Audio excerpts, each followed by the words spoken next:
오늘은 2026년 3월 8일 일요일입니다. 이번 주 코스피 시장은 12.7%가 빠졌다가 그 다음날 9.5%가 상승하는 롤러코스트 코스피 지수를 보여주었습니다. 그리고 3월 6일 금요일은 많이 빠졌다가 결국 보합으로 끝나는 모습을 보여주었습니다. 또한 3월 6일 미국 S&P 500, 나스닥 100도 11.5% 하락하는 국면을 보여주고 있습니다. 저는 3월 6일 금요일 이러한 공포 분위기에도 코스피 지수 350만원, 금융고배당 ETF 350만원, 총 700만원을 매수하였습니다. 3월 9일 국내장이 시작하면 하락장으로 시작할 것으로 예상됩니다. 그렇지만 저는 배당금 분배금으로 월배당을 받는 포트폴리오로 이미 ETF를 세섭해 놓은 상황이고, 또한 코스피 지수가 상당히 많이 올라있는 상황이기 때문에 저가에 매수한 상황에서 별다른 공포는 느껴지지 않습니다. 다만 더 많은 ETF 주식을 저가에 더 많이 모아가는 무지성 매수를 진행하는 것으로 주식시장에 대응하고 있습니다. 다음에 거론할 내용은 최근 코스피 널뛰기에 어떻게 대응해야 하는지에 대한 내용으로 작성해 보았습니다. 자, 그럼 한번 들어보시죠. 오늘의 2026년 3월 8일 경제일기입니다. 코스피 변동성 국면의 생존 전략 공포를 기회로 바꾸는 시스템 투자법. 최근 우리 시장은 그야말로 롤러코스터와 같은 시간을 보냈습니다. 코스피 지수가 6,300이라는 역사적 고점을 찍은 뒤 단기간에 마이너스 20% 가까이 급락하며 5,000선까지 위협받았고, 바로 다음 날에는 11%라는 기록적인 반등을 보여주며 투자자들의 혼란을 가중시켰죠. 많은 분이 이제 한국 증시는 끝난 것 아니냐며 밤잠을 설치셨을 겁니다. 하지만 것이 경제 분석가의 시각으로 냉정하게 들여다보면 지금의 현상은 시장의 파멸이 아니라 거대한 우상향 과정에서 겪는 성장통이자 전략적 변곡점입니다. 코스피의 심장부라 할 수 있는 삼성전자와 SK하이닉스의 비중은 지수 전체의 4,050%에 육박합니다. 중요한 것은 지수 숫자가 아니라 이들의 영업이익 전망치가 여전히 견고하다는 사실입니다. IT 섹터의 이익 체력이 건재한 상태에서의 변동성은 오히려 자산의 질을 바꿀 수 있는 기회, 즉 바이 더 딥 바이 더 딥의 적기입니다. 결국 투자의 성패는 공포에 질려 패닉셀링을 하느냐 아니면 냉정한 데이터로 나만의 탈출 신호를 점검하느냐에서 갈립니다. 우리가 축제를 즐기되 언제 샴페인 잔을 내려놓고 출구로 향해야 할지 그 세 가지 나침반을 먼저 확인해 보겠습니다. 첫 번째 지표는 시장의 중력이라 불리는 달러 인덱스 DXY입니다. 최근 원-달러 환율이 오르는데도 코스피가 동반 상승하는 디커플링 현상이 나타났지만 이는 원화의 일시적 약세일 뿐입니다.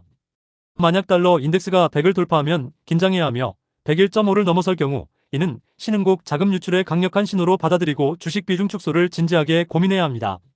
두 번째는 포워드 PERFORWARD-P, 즉 시장의 온도계입니다. 이 지수가 12.5배 이상에서 추세가 꺾인다면 시장이 실적에 비해 과열되었다는 증거입니다.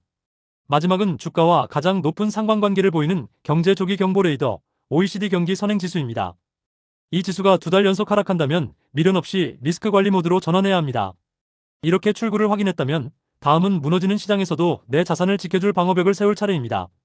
골드만삭스와 블랙록 같은 글로벌 거인들이 주식 올인을 경고하는 이유는 바로 수익률 순서의 위험 시퀀스 어버 리턴즈 리스크 때문입니다.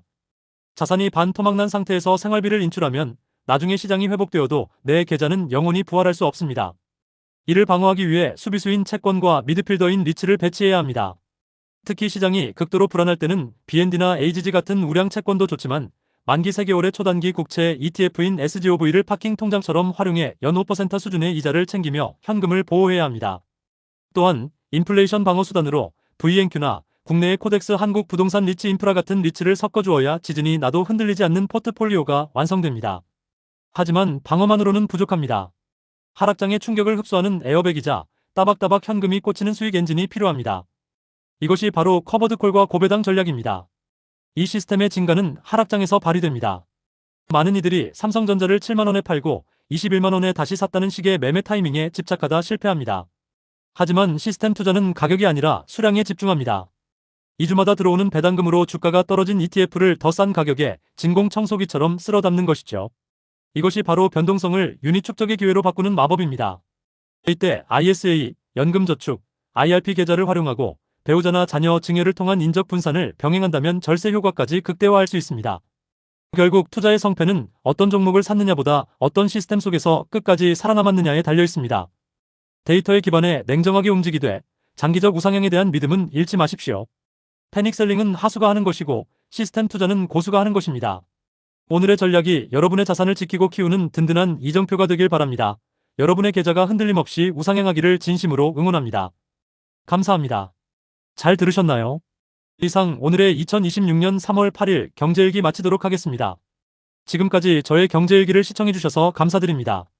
내용이 도움되셨다면 구독과 좋아요 부탁드리며, 좋아요는 사랑이며 제가 채널을 유지하는 데 큰 힘이 됩니다. 차주 힘찬 한 주 되세요.